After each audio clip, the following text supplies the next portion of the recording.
$200 million substation in Belgorod erupted into a tower of fire, and the Russian military understood their previous victory had lasted barely 3 days. Their own offensive had crippled 14% of Ukraine's power grid.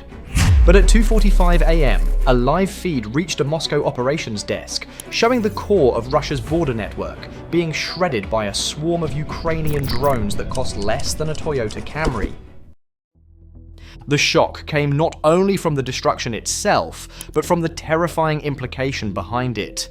A system designed to withstand missiles and sabotage was being taken apart piece by piece by garage-built machines that looked more like racing quadcopters than weapons of war. And the question that turned generals pale was simple. How could drones with a 10-mile range suddenly appear 186 miles inside Russia's most protected airspace?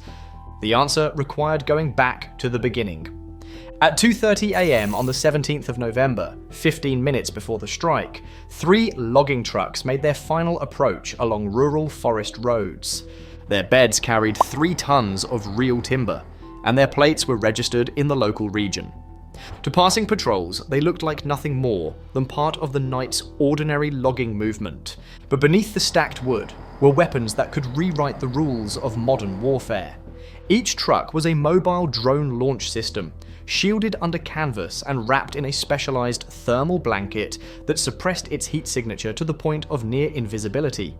For 48 hours before the attack, a Ukrainian AI combat planner had been running simulations. It scanned Maxar satellite imagery, analyzed terrain contours, calculated 15 miles per hour crosswind drift, and mapped the curvature of every valley and tree line. The result was a flight path that kept the drones at 50 feet altitude, low enough to vanish under the Nebo-M radar's Doppler filtering, a zone where the system becomes effectively blind to low-velocity, terrain-hugging objects. There were no pilots inside the trucks. At a precise second, a single encrypted burst hit a hidden Starlink terminal. The roof of each container slid open silently on hydraulic rails. Then 18 Shrike drones lifted into the freezing fog, electric motors purring softly against the wind. For a brief moment, they hovered in perfect formation before splitting into attack lines. For 6 full minutes, Russia registered nothing. Then, a faint anomaly flashed on a Nebo-M radar screen. At the Pantsir S-1 command unit nearby, an operator saw what the automated filters ignored. 6 fast-moving, low-flying objects, too organized to be birds. Russian doctrine for an unidentified incursion has always been the same. Use overwhelming force first. Ask questions later. 2 57 E-6 missiles screamed upward at 3 times the speed of sound. Their impact destroyed 2 drones instantly in brilliant fireballs. On paper, Russia had scored a perfect kill. In reality, they had spent more than $20,000 neutralizing 300 decoys. It was a brutal exchange rate, but that was only the beginning of the trap. Believing the threat neutralized, Ground Command deployed 2 Ural 4000 320 trucks to hunt down a non-existent sabotage team. The units combed the dark snow-covered tree lines, searching for infiltrators who simply weren't there. While they chased shadows, the remaining 16 Shrikes slipped deeper into Russian territory, using the chaos to mask their advance. At 2:38 a.m., the illusion of calm evaporated. A French-made Thales jamming system struck the Pantsir's radar with a concentrated burst of electronic noise, turning every screen to a blizzard of static. At the same moment, Russia's own environment betrayed them. The 28 degrees F air was suffocating the lithium-ion batteries inside the Pantsir, cutting output by 25%. Motors that were supposed to snap the turret around with instant precision now rotated with the sluggishness of thawing metal. The operators stared at their equipment in disbelief, half blind and freezing, unsure whether they were dealing with drones or ghosts. But Russia's surveillance network did not rely on ground systems alone. Circling far above at 30,000 feet was an A-50 AWACS, its massive dome scanning the horizon. The aircraft wasn't tracking radar reflective objects at this point. It was hunting for heat signatures. Against the frozen landscape, 3 glowing anomalies appeared. The logging trucks, their engines radiating 160 degrees Fahrenheit against the icy terrain. Thermal blankets had fooled local patrols, but an eye in the sky of that caliber saw straight through them. Within seconds, coordinates streamed into the command center. A senior officer issued the order without hesitation. Capture them alive! I want proof! 2 K-52 Alligator helicopters launched, their rotors beating the air like hammers. Their millimeter wave radar scanned the tree cover, forming ghostly thermal silhouettes of everything below. Behind them, a Mi-8 transport helicopter carried 6 Spetsnaz soldiers and 2 trained dogs, ready to seize the Ukrainian operators and parade them in Moscow as evidence of foreign sabotage. Inside the lead truck, Ukrainian operators watched their mission clock counting down. The drones had only minutes of battery life left. Then came the unmistakable sound of helicopter rotors closing in. When the driver tried to accelerate, the wheels spun helplessly. They had backed into a snowdrift, immobilizing the multi-ton vehicle. For most missions, this would be the end. For this mission, it was Phase 2. A single command triggered a system in the 3rd truck, positioned 1.5 miles away. That decoy truck ignited, its engine heat simulated by a 12-volt heater wired to mimic the thermal signature of a hot diesel engine. The K-52 pilots saw the glow and gave chase. In the cold forest, heat meant life. It meant their target. They turned toward the hottest signature. The real operators climbed into a UAZ Hunter that had been left outside overnight, specifically to stay thermally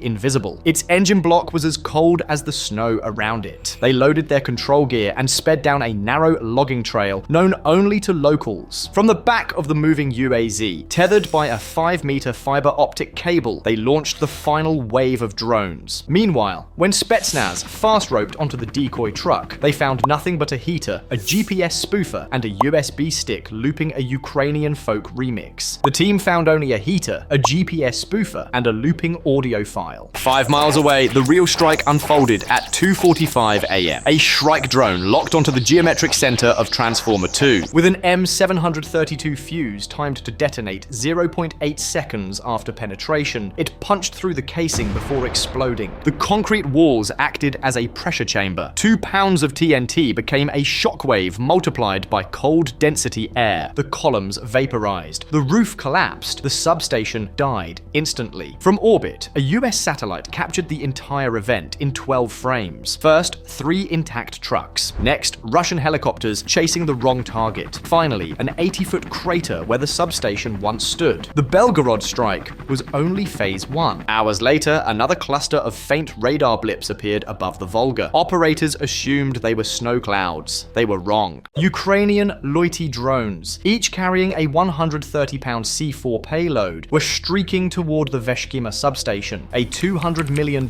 node pushing 2.4 million kilowatts into the Russian grid. But the drones had a range of 620 miles. Veshkima sat 710 miles away. The solution was Windweaver Cascade. The lead drone exhaled aerosol mist, merging 5 radar returns into 1 drifting cloud. Fuel still ran low, until the AI stopped resisting 35 miles per hour crosswinds and began riding them like a bird tucking into a thermal updraft. Efficiency jumped 30%. The impossible became possible. At 1:47 a.m., a 57 E6 missile shredded the cloud, destroying 1 drone. 4 remained. They turned 90 degrees in unison, reducing their radial velocity to near 0. The Doppler radar lost them instantly, lumping them into background noise. But Russia escalated further. The A-50 saw their 200 degrees Fahrenheit engines. A missile locked onto the lead drone, Pathfinder. Infrared targeting cannot be fooled by angles or terrain. It hunts heat. Pathfinder activated winter ghost mode. It released a chemical pod burning at the exact same 200 degrees Fahrenheit, cut its own throttle, and glided silently. The missile saw 2 identical heat sources. It chose the pod. Pathfinder reignited its engines seconds later and climbed back into view. The A-50 crew watched a machine they had believed destroyed return from what looked like its own vapor trail. By 2:47 a.m., the command from Kyiv came in one word: engage. The 4 drones slammed into the 500 kilovolt transmission lines and unleashed 600 pounds of C4.